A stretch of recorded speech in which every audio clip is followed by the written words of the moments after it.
Life is a time pass, क्या फर्क पड़ता है, कोई दिक्कत नहीं पता नहीं, जो तारी राय सो मारी राय, nothing to do, nowhere to go, देखो सुनो मत बोलो, wherever, whenever, whatever you are, be 100% Karnataka, किसी को आओ मत कहो, किसी को जाओ मत कहो, ना कुछ पाना ना कुछ खोना, Who asked you live at zero complaint level, मौज में रहो, be happy.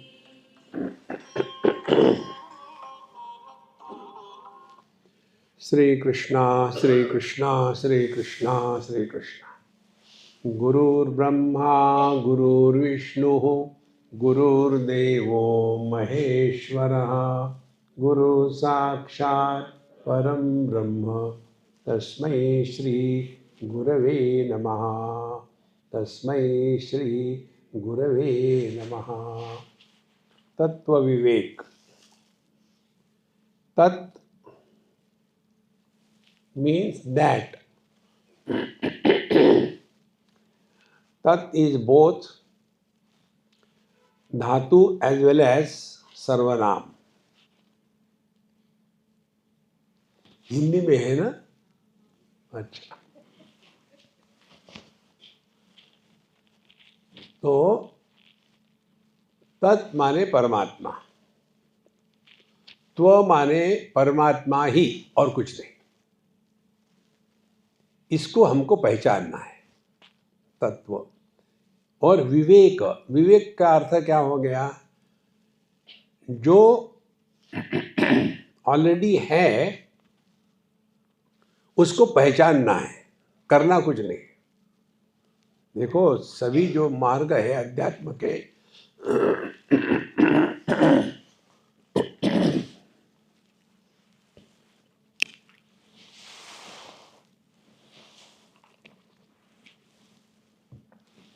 इसमें जो हमारा वेदांत का चिंतन है, इसका सिद्धांत क्या है? सिद्धांत है प्राप्तस्य प्राप्ति। अध्यात्म में आप जाओगे, कर्म में जाओगे, उपासना में जाओगे, तो अपनी इच्छाएं पूरी होगी। आप कोई भी स्तोत्र पढ़ लो, देखो राम रक्षा भी, उसमें कहते क्या है कि धनार्थी लभेत धनम, पुत्रार्थी लभेत पुत्र। माने इच्छाओं को पूरा करना, इसी को हमने अध्यात्म समझ लिया है। दूसरी बात यह है कि जैसे एक अभंग आता है, उसमें कहते हैं कि अनेक जन्मों के जो पुण्य है, उसके कारण हमको विठ्ठल भेटी, भगवान के दर्शन हो रहे हैं।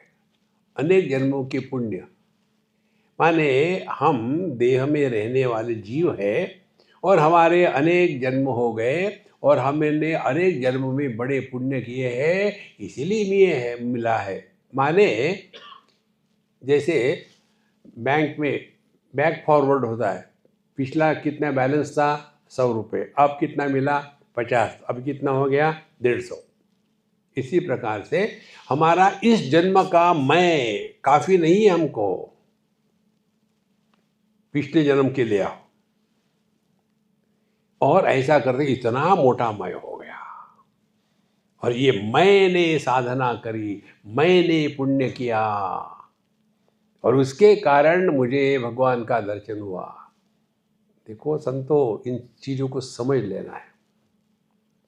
हमको स्पष्ट बताते हैं प्राप्तस्य प्राप्ति। उदाहरण के लिए, एक आदमी है, गलती से पति बन गया, पति बनना माने क्या, जीव हो गया। अब जीव क्या है, पति क्या है, दुखी है। अब उसने पहली शादी करी, उसमें दुख हुआ तो त्याग दिया, उसका मृत्यु हो गया। फिर दूसरी शादी करी। किसने शादी करी दूसरी, पति ने करी कि आदमी ने करी? देखो, बहुत सूक्ष्म और सरल बात है, लेकिन उसी में हम फंसे रहते हैं। तो आदमी क्या है, आनंद है। पति क्या है, दुखी है। तो साधना क्या होगी, पति होते हुए भी दुखी नहीं होना। आपकी वेदांत की साधना पूरी हो गई। पति को आदमी बनना नहीं पड़ता, वो आदमी है ही। जीवो ब्रह्म ही बना पड़ा। हमको ब्रह्म स्वरूप बनना नहीं है, वो हमारा स्वरूप ही है। फिर क्या हो गया, यही चिंतन इस अध्याय में है। तो पहले हमको 9 श्लोकों में बताया कि हम सत है क्योंकि अखंड है। फिर चित्त है क्योंकि इसको हम जानते हैं, किसी के कहने से नहीं। और आनंद है क्योंकि पर प्रेमास्पदा, हमारा अपने आप से सबसे ज़्यादा प्रेम है, क्योंकि हम ही सबसे ज़्यादा आनंद के स्रोत है। इस प्रकार से इत्थम सच्चित परानंद आत्मा युक्त्या तथा विधम परम ब्रह्म तयोश्चैक्यम श्रुत्यंतेषु उपदिश्यते। इस प्रकार से हमने यह युक्त्या, लॉजिक के द्वारा स्वीकार कर लिया है कि हम एक अखंड सत्ता, अखंड चिन्मय सत्ता और अखंड सच्चिन आनंदमय सत्ता है। लॉजिकली प्रूव हो गया। अब इसको प्रूव करने के लिए अपने अनुभूतियों का विश्लेषण करो। देखो, तो पहला विश्लेषण हमने क्या किया है, हमको कभी भी अपने जन्म का, बढ़ने का, मृत्यु का और अभाव का अनुभव नहीं होता, इसीलिए हम सत्स्वरूप हैं। 3 बातें आती है, श्रुति, युक्ति, अनुभूति। हमने युक्ति देखी, अनुभूति देखी और श्रुति देखेंगे। तो हम है, इसके लिए हमको किसी के भी ऑथेंटिकेशन की जरूरत नहीं, इसीलिए चित्त है, ज्ञान स्वरूप है। और तीसरी बात जो है, हम जब अपने में होते हैं, केवल अपने में, उदाहरण के लिए सुषुप्ति अवस्था में, तब आनंद स्वरूप है।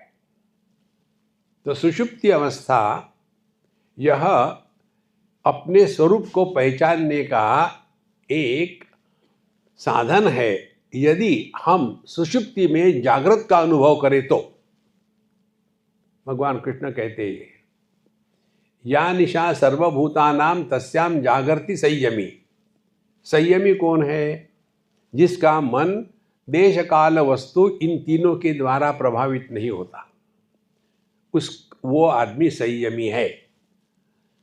अब ऐसा जिसका मन संयमित है, अब ऐसा संयमित मन वाला व्यक्ति जगत में आने वाले सुख दुख के अनुभूतियों से प्रभावित नहीं होगा। तो क्या होगा, अपने स्वरूप में रहेगा। इस प्रकार से इत्थम सच्चिदानंद पर आत्मा युक्त्या तथा विधम न परम ब्रह्म तयोश्चैक्यम। अब यह जो पर ब्रह्म है, शास्त्रों के अनुसार सत्यम ज्ञानम अनंतम ब्रह्म, और यह जो आत्मा हमने लॉजिकली स्वीकार किया है कि यह अनंत अखंड है, अविकारी है, तयोः ऐक्यम। अब इन दोनों का एक होना माने पति और पुरुष ये एक है।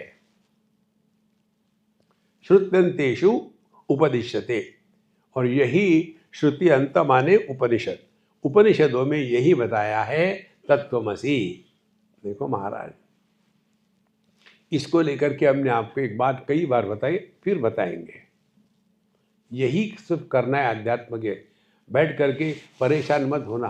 देखो अंदर कुछ हो रहा है, जा रहा है ना, देखो तुमको सुंदर दिखा कोई, तो भी कौन देखा, वो हेमा मालिनी? नहीं नहीं नहीं नहीं, भगवान है। इस चक्कर में मत पड़ना। देखो, हम अनुभव के विषय नहीं है, हम अनुभव स्वरूप है। देखो, जैसे आंखें, इनका आंखें कैसी है, क्या है, कैसी दिखती है, हम अपनी आंखों को कभी नहीं देख सकते, क्योंकि आंखें अनुभव स्वरूप है। देखो, इसीलिए तयोः ऐक्यम श्रुत्यंतेषु उपदिश्यते। अब यह हमको आगे नेक्स्ट स्टेप लेनी है। 11वां मंत्र, अभानेन परम प्रेम भानेन विषये स्पृहा अतो भानेप्यभातासौ परमानंदतात्मनः। अब यहाँ बड़ा सुंदर विचार है।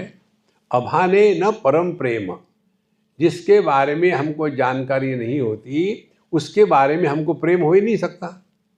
देखो, जैसे उदाहरण के लिए, आपको मालूम है क्या अलास्का कैसा है? पता नहीं यार। तो कैसा होगा मुझे मालूम नहीं, क्या बताऊं मैं? माने जिसके बारे में ज्ञान नहीं है उसके प्रति प्रेम नहीं हो सकता। अभाने न परम प्रेम। और भाने, यदि हमने अपने सच्चिदानंद स्वरूप को पहचान लिया है तो जीवन में परिपूर्णता आ गई। तो भाने न विषय स्पृहा, यदि हमने अपने आप को पहचाना है तो विषयों के पीछे दौड़ करके सुख के प्राप्ति के लिए प्रयत्न करना बंद हो जाएगा। तो दो बातें हो गई। अभाने न परम प्रेम, आंखें स्वयं को नहीं देख सकती, इसीलिए आंखें है ही नहीं। और भाने न विषय स्पृहा, और यदि हम अपने आँखों को जानते हैं तो विषयों का होना न होना, इस पर हमारे आँखों पर कोई प्रभाव ही नहीं है। अतः इसीलिए भाने अपि अभाता असौ। तो ये ध्यान से सुना, भाने अपि, इसका अनुभव होते हुए भी इसका अनुभव नहीं हो रहा है, ये हमारी भ्रांति है। परमानंदतात्मना। देखो कितनी बढ़िया बात है। ये होता है ना कई बार, जैसे मुझे हमेशा होता है, मैंने आजकल मेरे फ़ोन के साथ मंगलसूत्र बांध लिया है, कहीं भी छूट जाता है। और ये गले में लटका रहे थे, जैसे भैंस के गले में वो डंडा लटकाते हैं ना, कहाँ भागोगी, इसी प्रकार से मैं गले में लटका के घूमता हूँ इसको, क्योंकि कहीं रख दिया तो रख दिया।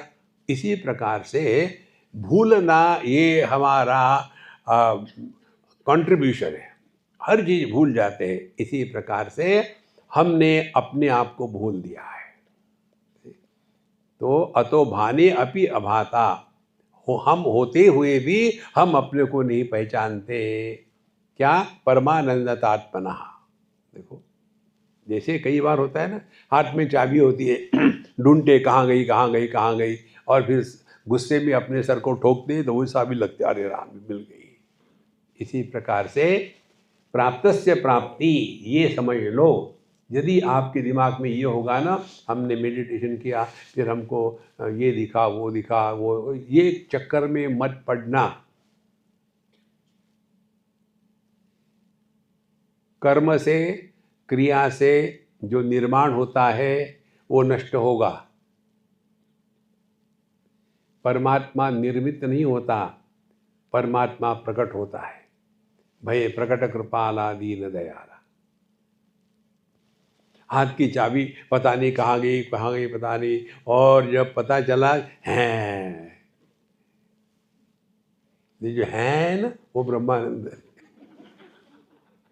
वो ब्रह्मानंद क्या है? अपने बेवकूफी पर हंसना, इसको ब्रह्मानंद कहते हैं। देखो, तो उसका उदाहरण देते, भाने अपि अभान, माने हम होते हुए भी हम अपने आप को नहीं पहचानते। अध्येतृवर्ग मध्यस्थ पुत्राध्ययन शब्दवत भानेप्य भानम भानस्य प्रतिबंधे न युज्यते।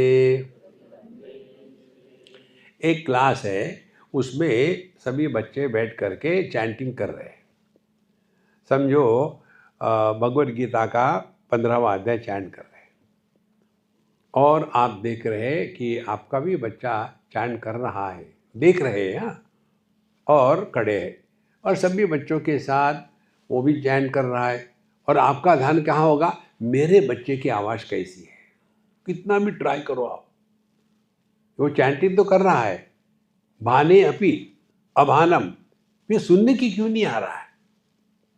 मुझे लगता है वो केवल होठी हिला रहा है। कई लोग होते हैं ना, राम रक्षा का पाठ करते हैं, तब मुझे यहाँ से समझता है कि कौन चैंट करता है, कौन होठ हिला रहा। भगवान को भी बेवकूफ़ बनाते यार।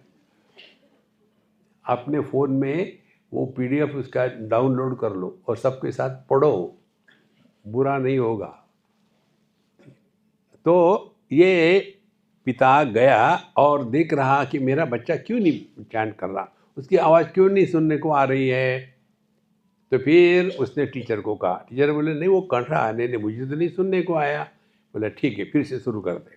शुरू किया, उन्होंने कहा इसको छोड़कर ये डम्बो है, इसको चैंटिंग करने दो, बाकी सब लोग चुप करो, ओके शुरू करो।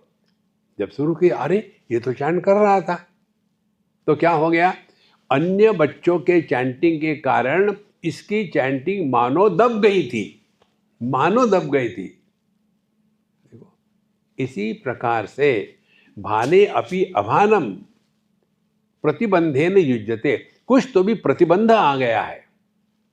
जैसे बाकी बच्चों का चैंटिंग ये प्रतिबंध हो गया, उसके कारण अपने बच्चे का चैंटिंग इसको सुनने को नहीं आ रही थी। और इसी प्रकार से अब ये प्रतिबंध किसको कहते हैं, प्रतिबंधोस्ति भाति थी व्यवहारार्ह वस्तुनि तन्निरस्य विरुद्धस्य तस्योत्पादनमुच्यते। प्रतिबंधः अस्ति भाति इति व्यवहार्य वस्तुनि। प्रतिबंध क्या है कि जो वस्तु है उस वस्तु का होना और उसको जानना, अस्ति भाति, इन दोनों को निरस्य, उसको हमने निकाल दिया है, किसके, जिसके कारण ये हमको स्पष्ट सुनने को नहीं आ रहा था। जैसे उदाहरण में इन बाकी बच्चों का चैंटिंग बंद कर दिया तो अपने बच्चे का चैंटिंग सुनने को आ रहा है। इसी प्रकार से जिस वस्तु की हम बात कर रहे हैं अपने स्वरूप की, वो है और इसका हमको भान भी हो रहा है, लेकिन कुछ तो भी प्रतिबंध आ जाता है। तो प्रतिबंध क्या है, विरुद्धस्य निरस्य, लेकिन जो नहीं है उसको लगता है कि वो है और जो है वो नहीं है लगता। जैसे एक पति दुखी हुआ तो दुखी होने का कारण क्या वो आदमी नहीं है, वो तो आदमी है। दुखी होने का कारण प्रतिबंध है। प्रतिबंध क्या है, पत्नी। देखो तो पत्नी को हटाओ माने क्या, don't take her seriously, so simple. मैं उदाहरण इसलिए दे रहा हूं पति पत्नी का क्योंकि यू फील होमली एट। देखो एक बार एक कपल ने मुझे पूछा, स्वामी जी हम लोग बहुत झगड़ा करते हैं, कुछ ऐसा बताओ कि हमारे झगड़ा कम हो जाएगा। हाँ ना, बहुत सिंपल है। तुम क्या कहते हो अपने पत्नी को, मैं इसको हनी कहता हूँ, तुम क्या कहती हो पति को, च्युइंग गम। ठीक है, आप इसको ऐसा बुलाया करो, मिथ्या हनी, और तुम जवाब दे दिया करो कि मिथ्या च्युइंग गम। मिथ्या माने जो है ही नहीं, तो जिसको हमने मिथ्या के रूप में स्वीकार किया उसका प्रभाव क्या होगा, हम मिथ्या वस्तु को सुधारना नहीं चाहते, बदलना नहीं चाहते, उसके साथ झगड़ा नहीं करते, उसको त्याग करके भाग के नहीं जा सकते। आपको दिख रहा है मृगजल, तो उसको त्याग के भाग सकते हैं क्या, तो करना क्या है, आनंद लो। तो आध्यात्मिक साधना क्या हो गई, पति होने के बावजूद भी आप खुश हो, आपने वेदांत समझ लिया। इतना आसान है बिल्कुल। और क्या चाहिए लाइफ में। मैं तो वही परेशान, मैं मेडिटेशन कर रहा था, तुमने क्यों तड़का लगाया उसका, मुझे उसकी खुशबू आ रही थी, फिर मेडिटेशन रह गया, मैं खा रहा था।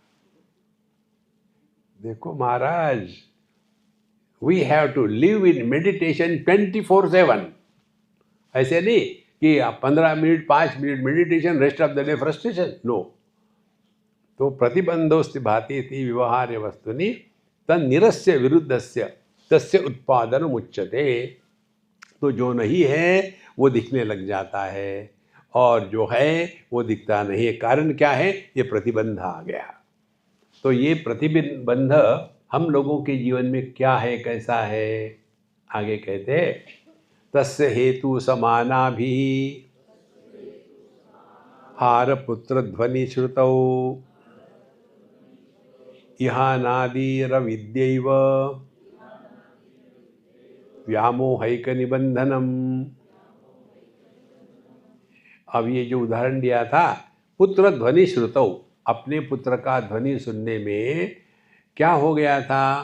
तस्य हेतु, उसका कारण क्या था? बाकी के बच्चे भी साथ साथ चैंटिंग कर रहे थे। तो यदि उसको बंद कर दिए बाकी चैंटिंग, तो इसको अपने बच्चे का सुनना आ जाएगा। इसी प्रकार से यह हमारे जीवन में यह अनादि अविद्या एव, अनादि अविद्या, अविद्या या अज्ञान, इसका अर्थ स्पष्ट समझ लो। नॉर्मली हम लोग अविद्या या अज्ञान का अर्थ करते, अविद्या अज्ञान माने क्या? ज्ञान का अभाव। ये गलती है। शोक और अशोक, अंत अनंत, तो ये अ जो है ये निगेशन के लिए है। लेकिन जब अज्ञान कहते हैं, उसमें ज्ञान का अभाव नहीं हो सकता। फिर अज्ञान तो शब्द वही है, इसका अर्थ क्या होगा? फिर अर्थ होगा अपूर्ण ज्ञान। जैसे मैं देह हूं, इस ज्ञान को आप नकार नहीं सकते। हाँ भाई, मैं देह हूं। फिर अज्ञान क्या है? अज्ञान यही देह मैं हूं, वो देह मैं नहीं हूं, संसार शुरू हो गया। या तो सभी देह को अपना मानो, या तो अपने देहात्म भाव से मुक्त हो जाओ। दो में से एक करो। कितनी सिंपल बात है। तो तस्य हेतु समानाभिहार पुत्र ध्वनि श्रुतौ यह अनादि अविद्या एव। और ये जो हमारा अज्ञान है, अपूर्ण ज्ञान है, ये कब से है, क्यों है, इसका कोई उत्तर नहीं। अविद्या का अज्ञान का कारण नहीं होता, अविद्या अज्ञान ही कारण है। एक स्कूल में टीचर डिक्टेट कर रही थी, बीच में घूम रही थी और बच्चे लोग लिख रहे थे। तो एक बच्चा कुछ लिख रहा था, कुछ गलत स्पेलिंग लिख दिया। तो टीचर गुस्सा हो गए, तुमको ये गलत स्पेलिंग किसने सिखाया? मैं गलत सिखाते नहीं, हो जाता है। कितनी सत्य बात है। अज्ञान का कारण नहीं है, अज्ञान के कारण सब कुछ हो जाता है। देखो, इसीलिए यह अनादि अविद्या एव व्यामोहैक निबंधनम। इस चक्कर में ना पड़ो कि अविद्या ज्ञान कहाँ से आया है। आप उसके मारे हुए हैं, उससे निकल जाने का चिंतन करो, तब जाकर के हमने अध्यात्म में प्रवेश किया है। नहीं तो व्यक्ति केवल लॉजिक में फंस जाता है। अब आगे बताते हैं, यह जो अज्ञान है उसको निकालने का जो प्रयत्न है, प्रकार है, उसको हमको समझना है। 15वां श्लोक है, चिदानंदमय ब्रह्म प्रतिबिंब समन्विता तमोरजसत्व गुणाः प्रकृतिर्द्विविधा च सा। अब परमात्मा क्या है? सच्चिदानंद ब्रह्म। अच्छा, और यह ब्रह्म का प्रतिबिंब प्रकृति में पड़ा। फिर प्रकृति क्या है? 3 गुण है, त्रिगुणात्मिका, सत्व रजस तमस। और ये जो प्रकृति है ये 2 प्रकार की है, प्रकृति द्विविधाचसा। अब इसको ठीक से समझ लेना। सच्चिदानंद ब्रह्म यह किसी भी ज्ञान के साधनों से ग्रहण नहीं किया जाता। क्या इसका अर्थ ये है कि वो नहीं है? और इस प्रकृति में जो त्रिगुणात्मिका है उसमें ब्रह्म का प्रतिबिंब पड़ता है। अब इसको स्पष्ट समझ लेना। हमको सबको लगता है हम एक दूसरे को देख रहे हैं, लेकिन ये गलत है। देखो हम क्या देख रहे हैं? हम देख रहे हैं ये जो प्रकाश है, प्रकाश को नहीं देख रहे हम। Reflected light is seen. केवल यह जो प्रकाश है वो किसी वस्तु पर पड़ता है, वहां रिफ्लेक्ट होता है। तो what we experience is only reflected light and not the nascent light. देखो हम कहते हैं हाँ सूर्य प्रकाश तेज है। सूर्य प्रकाश तेज नहीं होता, सूर्य प्रकाश दिखता भी नहीं। जो दिखता है वो डे लाइट होता है। देखो यदि सूर्य प्रकाश दिखता तो अंतरिक्ष में अंधकार क्यों दिखता है? क्योंकि वहां सूर्य के प्रकाश को प्रतिबिंबित करने के लिए कोई वस्तु है ही नहीं। अब और नजदीक आ जाओ। आप और हम एक दूसरे को देख रहे हैं, किसके कारण? प्रकाश के। कौन सा प्रकाश? Reflected light. तो क्या इन बिटवीन प्रकाश नहीं है क्या? हम दोनों के बीच में प्रकाश है ना? दिखता है क्या? क्यों नहीं दिखता? क्योंकि शुद्ध प्रकाश किसी भी ज्ञानेंद्रिय का विषय नहीं है। और हम यदि दुराग्रह करें, आपने भगवान को देखा है क्या? माने जो इंद्रियों से ग्रहण होता है वही सत्य है। यही तो माया है, यही अविद्या है। देखो संतो, करना कुछ नहीं है, अपनी अनुभूतियों से सीखना है। तो यह जो प्रकृति है, अब प्रकृति को कहते हैं त्रिगुणात्मिका, सत्व रजस तमस। अब ये तीनों गुण आज तक किसी ने नहीं देखे। देखो ये भगवान की जो माया है ना, इसको समझ लो एक बार, तो आप कभी भी सीरियस नहीं होगे लाइफ में। दुनिया का भला भी नहीं करना, किसी को उपदेश भी नहीं करना, किसी का कुछ भी, टाइम पास हो रहा है। तो बड़े गंभीर बन जाते हैं। बिल्कुल आपने देखा होगा ना, कई बार बाबा जी लोग, कोई लेट आता है तो गुस्सा करेंगे, कोई बूढ़ा बीच में उठ के जा रहा है तो गुस्सा करेंगे। अब बूढ़ाओं की समस्या है, हाई बीपी हो जाता है, क्या करेंगे? बीपी माने ब्लैडर प्रेशर, उठ के जाना ही पड़ता है। हमको सीरियस नहीं होना लाइफ में, टेक इट लाइटली। लेकिन आप तो कभी कभी डांट देते हैं। सीरियसली नहीं डांटता, लाइटली डांटो, क्योंकि समझदारी से समझते नहीं। जैसे ये कार में बैठने के बाद दरवाजा बंद करने की क्या होड़ होती है, मुझे आज तक समझ में नहीं आया। 2 बार मेरी उंगली कट गई थी उसके कारण। अब बैठते समय हमने आपने हाथ ऊपर रखा और बैठे, कोई आकर के कटर कर दे। कल इसीलिए दूर रहो, नजदीक मत आना। उसी प्रकार से नमस्कार, शूर्पणखा नाखूनों से नोच लेती है। केवल शूर्पणखा नहीं, बुढ़ाओ उनके नाखून देखो, कभी ठीक से पैर नहीं होते, कुछ नहीं होते, खर्च करेंगे। अभी अपने अपने नाखून देखो। देखो, नहीं तो फिर अपने गिले हाथ पोंछ लेते। नारायण। तो हम अपने स्वरूप को इंद्रिय मन बुद्धि के माध्यम से ग्रहण नहीं कर सकते। तो ये दुनिया क्या है? अब देखो, दुनिया में 3 बातें हैं। एक है द्रव्य वस्तु, दूसरी है क्रिया और तीसरा है ज्ञान।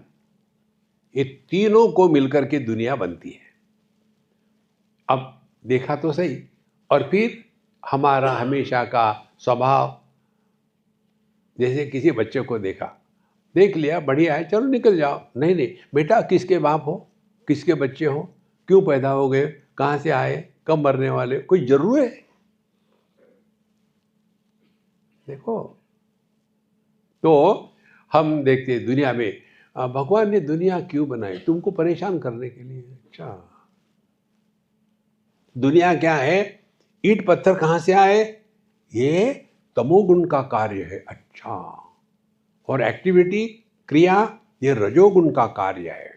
अच्छा, और ज्ञान ये सत्वगुण का कार्य है। अब ये तीन शब्द ऐसे ठोक ठोक के भर दिए हैं कि इन्हीं को हम सत्य मानने लग गए। कार्य कारण मिथ्या। देखो, जिस कार्य की सिद्धि और जिस कारण की सिद्धि एक दूसरे पर अवलंबित है, उसमें सत्य क्या है? एक डाउनलोडेड डिजिटल चाइल्ड ने गड़बड़ी करी तो उसके गूगल माने बाप, उसके गूगल ने उसको डांटा कि मैंने तुमको जन्म दिया, तुम मेरे से ऐसा व्यवहार करते हो। तो downloaded fellow said, dad who told you give me the birth. अब बाप हिलने लग गया, क्या हो गया? तो कहता है, जब तक मैं पैदा नहीं हुआ था आपको पिताजी किसने कहा? तो पुत्र के कारण पिता पैदा हो गया कि पिता के कारण पुत्र पैदा हो गया? Mutual dependency is an illusion. Relation के लिए ठीक है, लेकिन उसमें फंसो मत। यह अध्यात्म है। तो ये दुनिया क्या है, द्रव्य क्रिया ज्ञान, इनके कारण क्या है, तमो रज सत्व।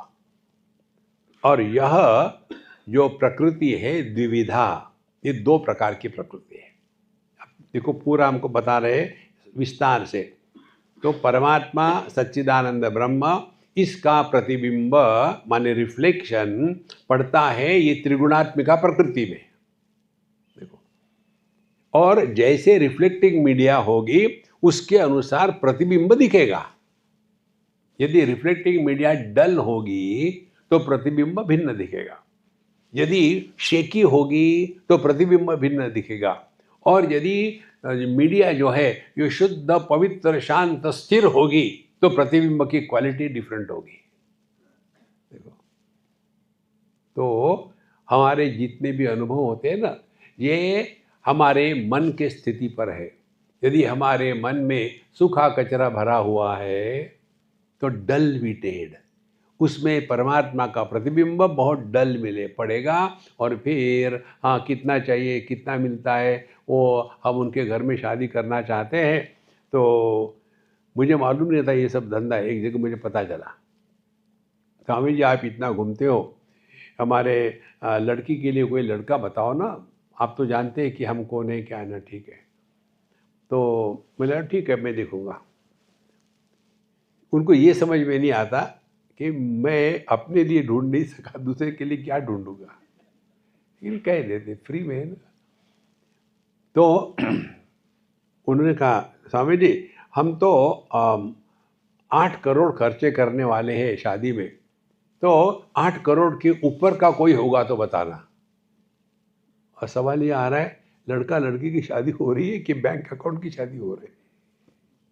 देखो, द्रव्यमय, उनके लिए दुनिया की वस्तु ही सब कुछ महत्व की है।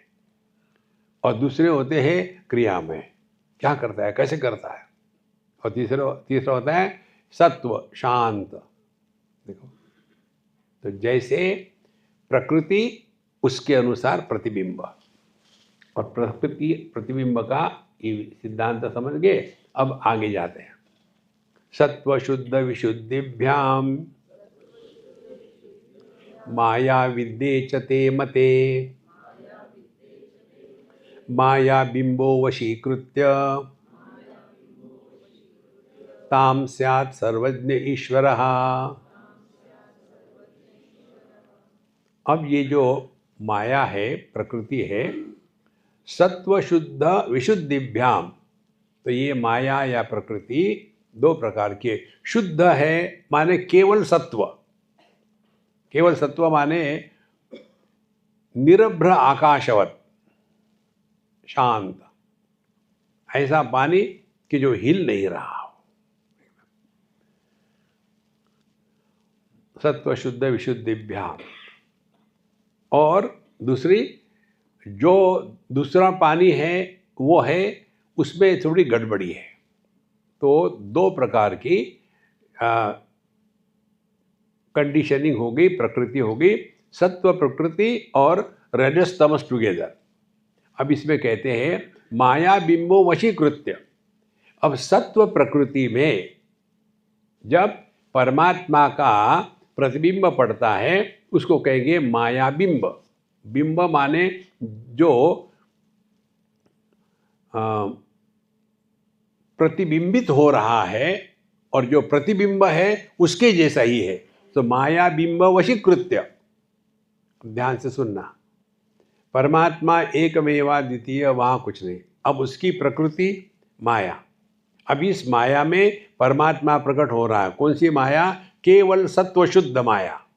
तो परमात्मा प्लस सत्व शुद्ध माया टुगेदर इज इक्वल टू सर्वज्ञ ईश्वरा। अब ये हो गई शुद्ध विद्या। अब अशुद्ध विद्या क्या है?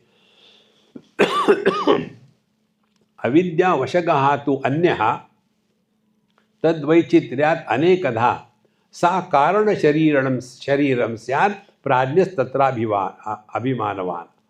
अब दूसरी माया क्या है? वो है रजस और तमस। अब इसको स्पष्ट समझ लेना। एक ही वस्तु है, उदाहरण के लिए माया या पानी। जब पानी शांत और निश्चल है और कोई भी उसमें लहरें नहीं है, उसमें सूर्य का प्रतिबिंब पड़ेगा, वो प्रतिबिंब और वो प्रतिबिंब जिसमें पड़ा है वो माया, इन दोनों को मिला करके जो बनता है उसको कहते ईश्वर। देखो, और फिर दूसरे वही पानी हिला है, उसमें मल है, उसमें फिर परमात्मा का प्रतिबिंब पड़ा, उसको कहते कारण शरीर या प्राज्ञ। हमको समझना क्या है? व्यष्टि और समष्टि। समष्टि मीन्स टोटैलिटी, व्यष्टि मीन्स इंडिविजुअलिटी। अब ध्यान से समझ लेना, जब सबको लेकर के हम चिंतन करते हैं तब समष्टि का चिंतन हो रहा है, और जब एक को लेकर के चिंतन करते तो व्यष्टि का हो रहा। अब उदाहरण से समझ लो, कोई भी आदमी किसी भी स्त्री से विवाह कर ले तो उसको पति कहते हैं। तो पति क्या है? पति ये आदमी की स्त्री में अभिव्यक्ति है, पति यह व्यक्ति नहीं है। देखो, लेकिन यह पति जब अभिव्यक्ति भूल करके अपने को व्यक्ति मानने लग जाता है तब वहां से संसार शुरू हो गया। अब बताओ, ये दुखी पति को क्या साधना करनी चाहिए? चिंतन करना चाहिए। क्या यार, मैं अकेला ही दुखी हूं क्या पति के रूप में? किसी को पूछ लेते हैं और फिर हमको पूछने आते लोग, तो हम भी वैसा ही उत्तर देते हैं। देखो, सभी समस्या का उदाहरण समाधान केवल एक चीज, चिंतन करो। चिंता नहीं, चिंतन करो। क्या चिंतन करें? चिंतन ये है, देखो, पति का जन्म क्या है? जब पुरुष पत्नी से विवाह करता है तो पति पैदा होता है।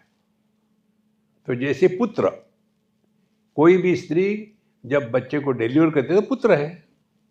इसी प्रकार से कोई भी पुरुष शादी करता है तो उसको पति कहते हैं। तो पति हो गया सामान्य नाम, कॉमन नाउन, और तुमने अपने आप को विशेष नाम सुना है कि मैं पति हूं। नहीं, तो समझना क्या है? समझना यही है, दुनिया में एक भी पति ऐसा नहीं है कि जो दुखी नहीं है। रियली? हाँ, तो फिर ठीक है। देखो, सार्वजनिक है। इसीलिए अविद्या व्यक्तिगत उसको कारण देह करेंगे, अविद्या टोटलिटी उसको ईश्वर कहेंगे। अब ये दोनों पकड़ लो, टोटलिटी ईश्वर, इंडिविजुअलिटी कारण देह या प्राज्ञ। टोटलिटी हिरण्यगर्भ और इंडिविजुअलिटी हो गया सूक्ष्म देह। टोटलिटी विराट जगत और इंडिविजुअलिटी मेरा देह।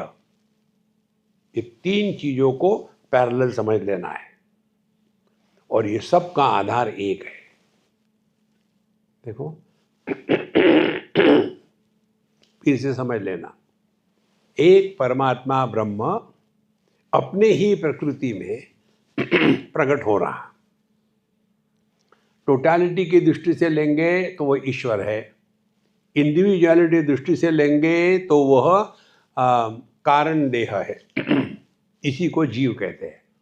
और फिर टोटलिटी की दृष्टि से हिरण्यगर्भ या ब्रह्मा जी, इंडिविजुअलिटी की दृष्टि से वो हो गया सूक्ष्म देह। फिर टोटलिटी विराट पुरुष और इंडिविजुअलिटी अपना देह। अब आगे चलो, हमारा स्थूल देह सब टोटलिटी के साथ नहीं होगा तो इसकी सत्ता संभव नहीं। कैसे? एक उदाहरण से समझ में आएगा।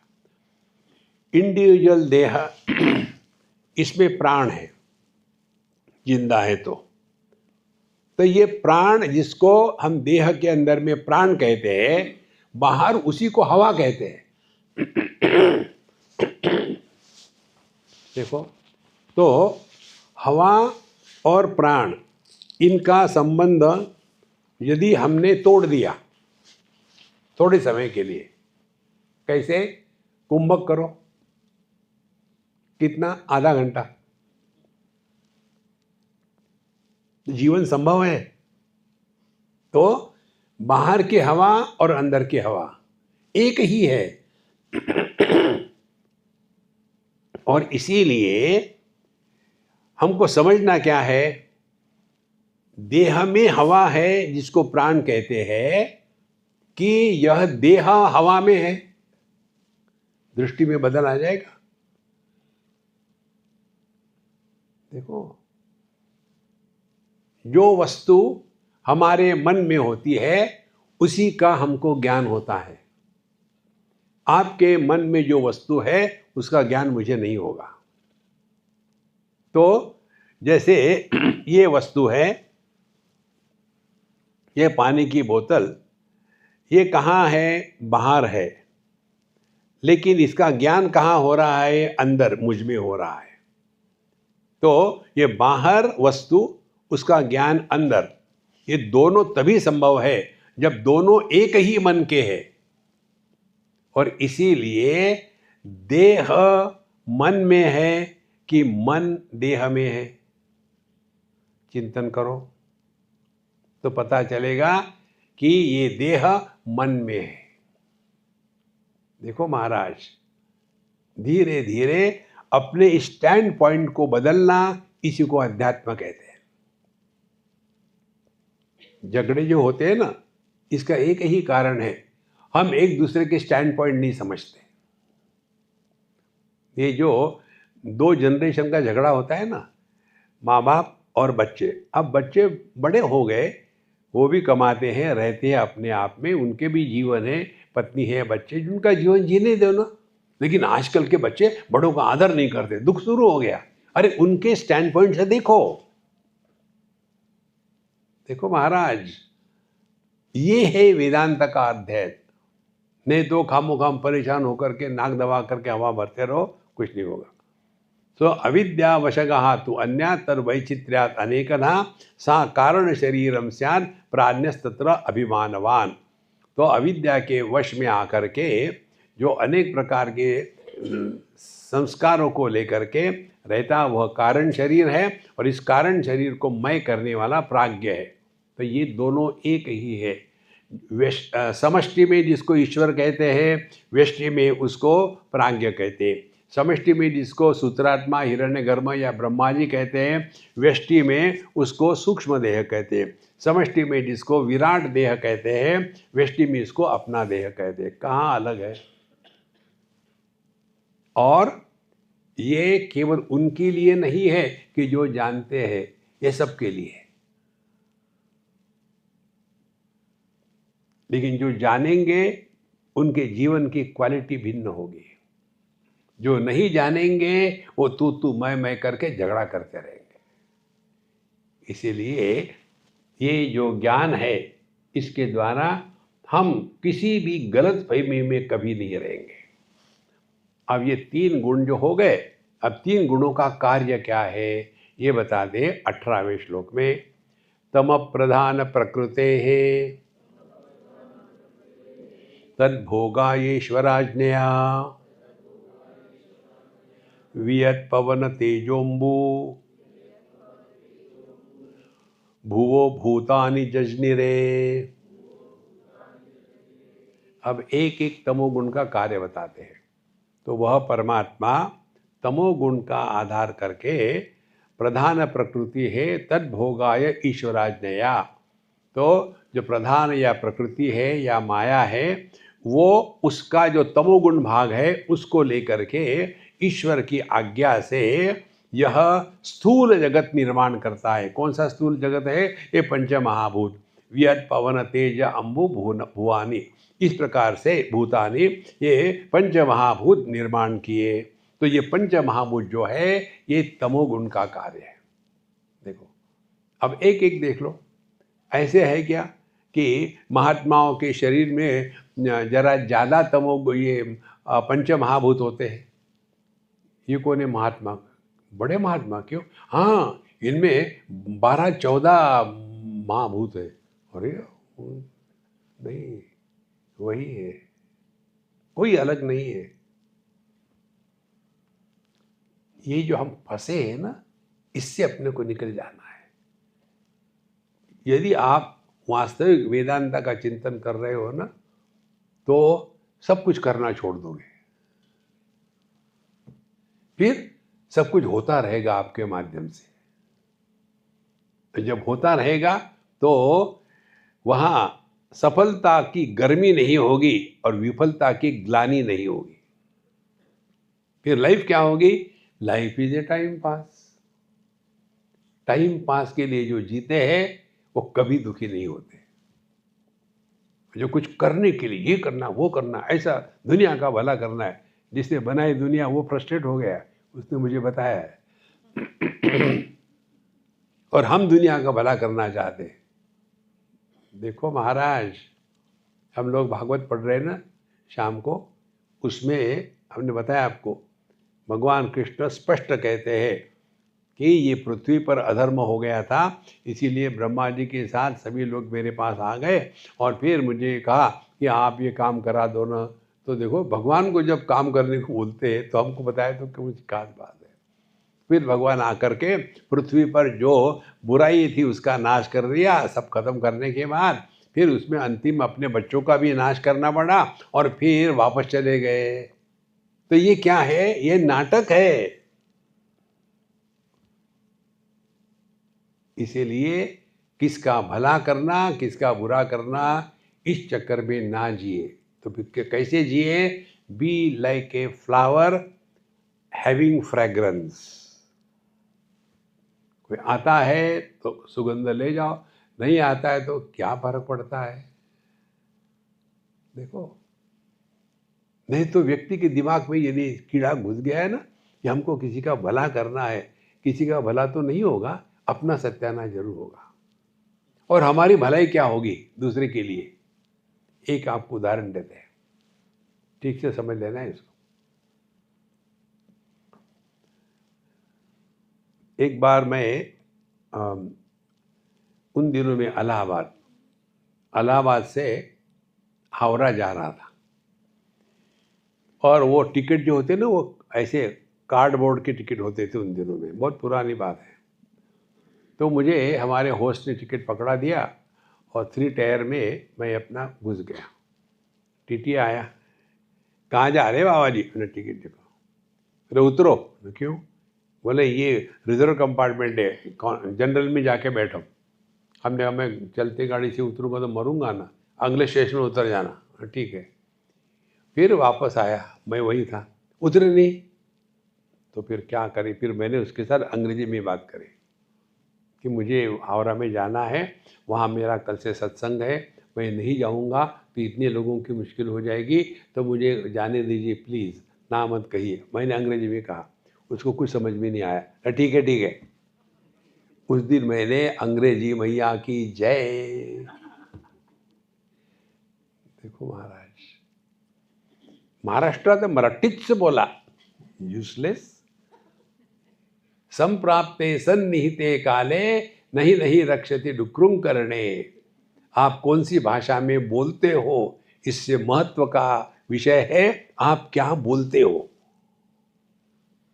देखो, आप किस थाली में खा रहे हो। सोने की थाली हो, खाने के लिए सैंडविच।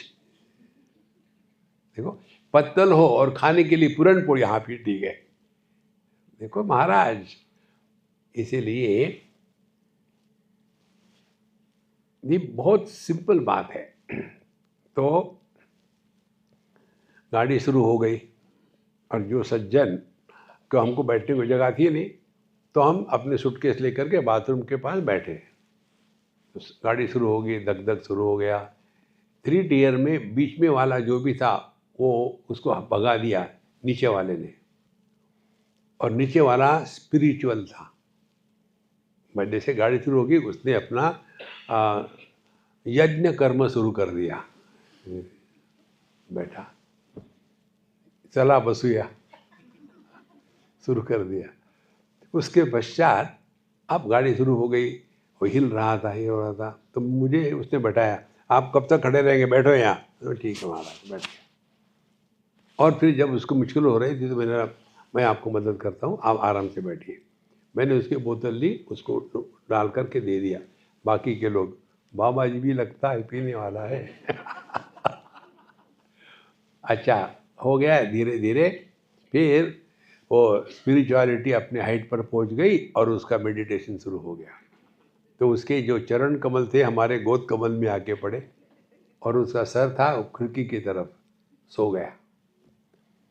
पर 5-6 घंटे 8 घंटे के बाद फिर वो उठा, बाथरूम जाने के लिए जाके आया।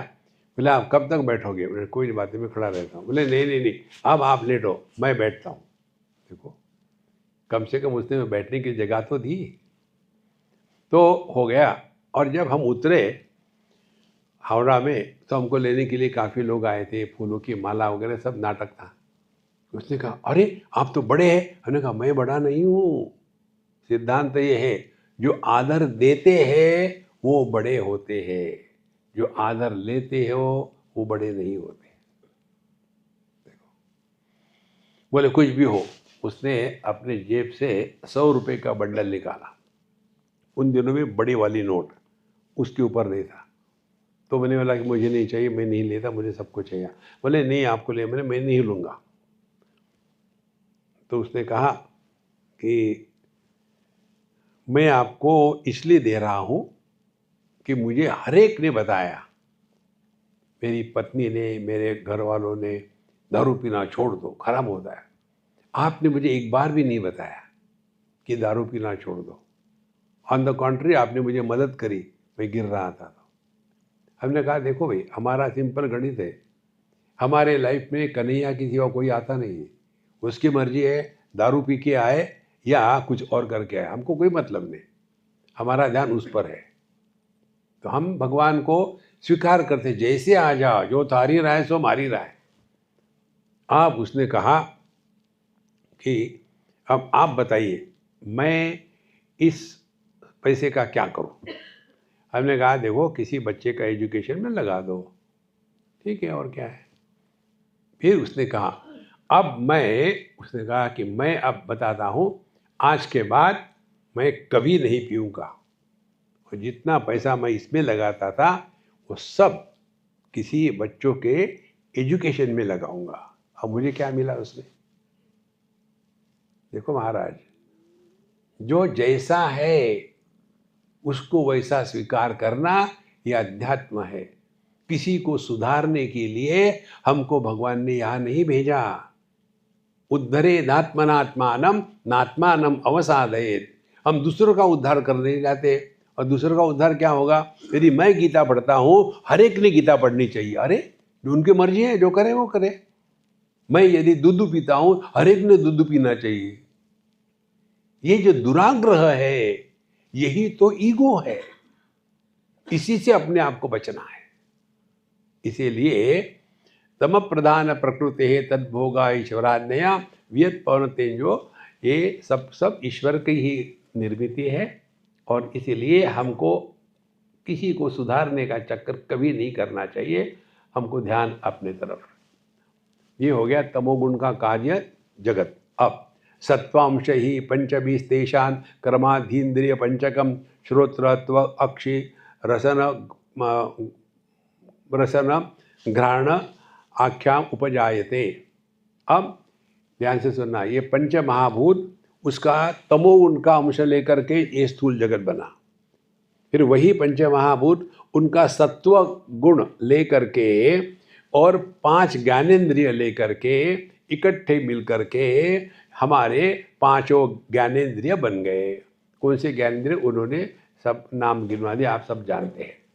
उसके पश्चात फिर आते हैं तैहि कर्ण सर्वैहि वृत्ति भेदेन तद्विदा मनोविमर्श रूप स्यात् बुद्धि स्यात् निश्चयात्मिका। अब ध्यान से सुनना, 5 ज्ञानेंद्रिय और इन 5 ज्ञानेंद्रियों के पीछे मन के 2 रूप है, मन और बुद्धि। मन क्या है? विमर्श रूप, ये ऑप्शन में ढूंढते रहता है। बुद्धि क्या है? निश्चयात्मिका। तो ये 5 ज्ञानेंद्रिय, उसके पीछे मन और बुद्धि, ये सब मिला करके जो बन जाता है वो हमारा सूक्ष्म देह है। इसमें और एक बात बताएंगे अगले मंत्र में। रजोंशैहि पंचभिस्तेषात् क्रमात् कर्मेन्द्रियाणि तु वाक्पाणिपादपायुपस्थाः अभिधानानि जज्ञिरे। और यही पंच महाभूत जो है, इनके रजोगुण के अंश से ये 5 कर्मेंद्रिय पैदा हो गए। जैसे वाणी या हाथ पैर इत्यादि ये पैदा हो गए। और इसके पश्चात आगे कहते हैं कि तैहि सर्वैहि सहितैहि प्राणवृत्ति भेदा स पंचधा प्राणपान अपान समान उदानश्च व्यान इति ते पुनः।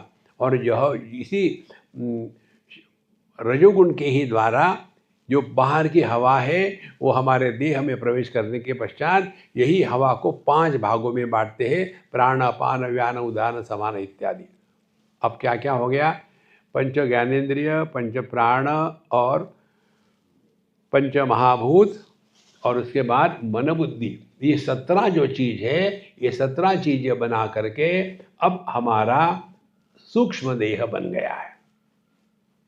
देखो, तो बुद्धि कर्मेंद्रिय प्राण पंचकैहि मनसा धिया शरीरम सप्तदशभिः सूक्ष्मम तल्लिंगम उच्यते।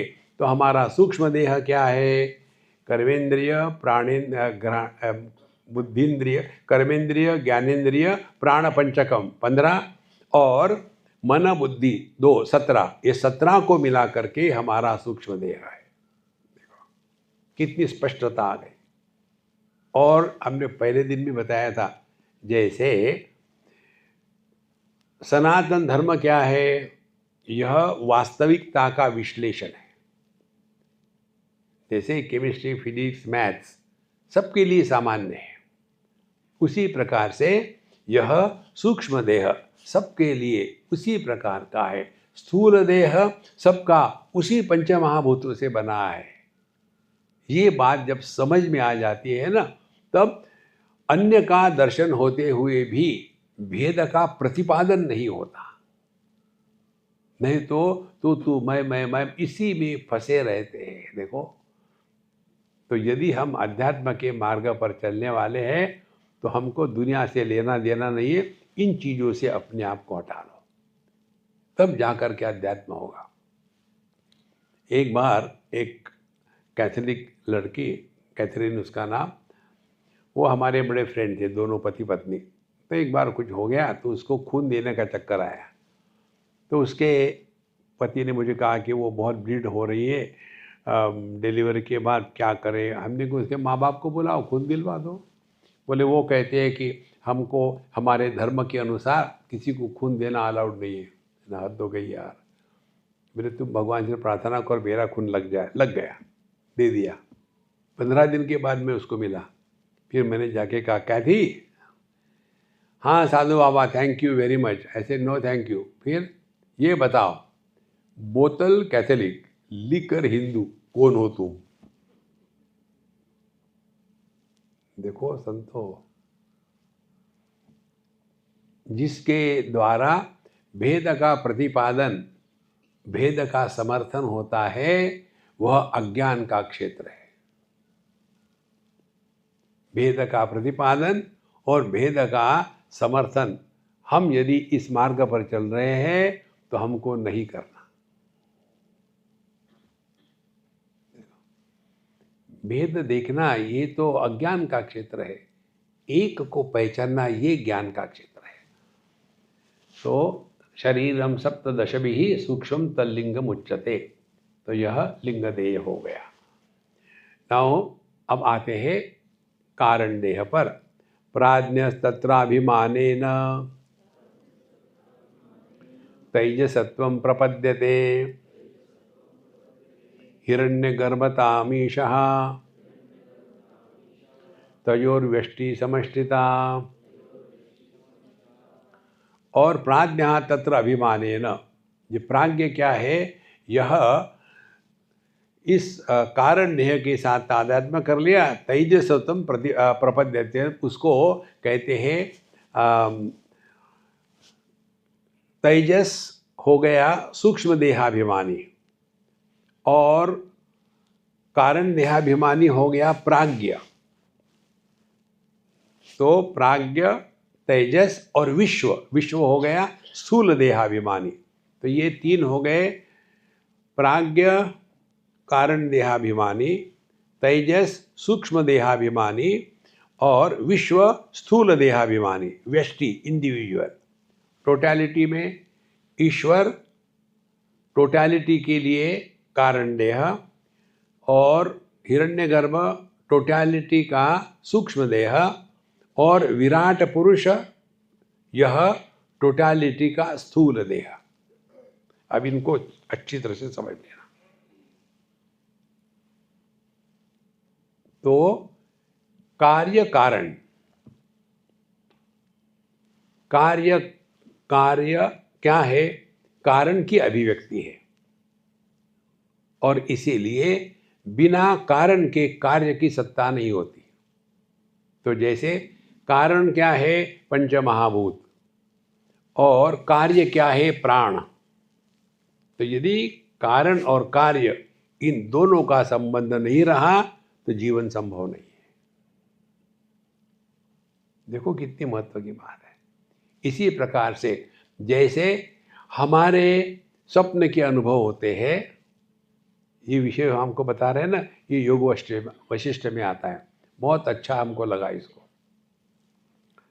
हम जब सपना देखते हैं, सपने में कुछ अच्छा बुरा हो गया, सब कुछ हो गया, सपना जब टूट जाता है, जग गए, तो जगने के बाद हमने कभी ये चिंतन किया है क्या कि यार वो सपने में बड़े अच्छे लोग मिले थे, पता नहीं कहाँ गए होंगे? नहीं करते। कोई दुश्मन मिले थे, अच्छा हो गया सपना टूट गया, मर गए, नहीं, हम उनके बारे में विचार तक नहीं करते। ये हमारे सपने की कहानी है। हिरण्यगर्भ ब्रह्मा जी, उनके सपने की कहानी क्या है? ब्रह्मा जी के सपने में हम सब लोग हैं। तो जब हमारी नींद टूट जाती है, जब हम जग जाते हैं, तो हमारा सपना कहाँ गया? उसी प्रकार से ब्रह्मा जी की नींद जब टूट जाती है, तो आपके हमारे बारे में स्वर्ग में गए कि नरक में गए। देखो ये दुनिया मालूम है कैसी है? एक बार आपकी दृष्टि बदल जाती है ना, हर जगह आपको समझ में आता है। हम किसी के घर गए थे, तो मैंने उनको पूछा, आप मराठी हो क्या? बोले, आपने कैसे जाना है? हमने कहा, भगोनों को देख करके। कैसे? भगोने के अंदर भगुना, भगोने के अंदर में। इसी प्रकार से एक के अंदर एक, एक के अंदर एक, एक के अंदर एक, एक के अंदर एक।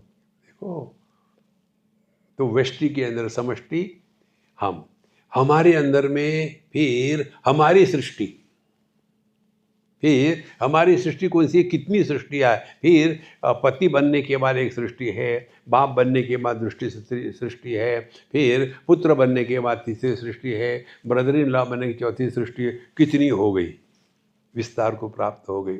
और इस सब का आधार हम जिंदा है, इसलिए ये सब एक के अंदर है, एक के अंदर एक है, इसकी कोई सत्ता नहीं है, इसमें फंसो मत, इसके लिए ये बताया है।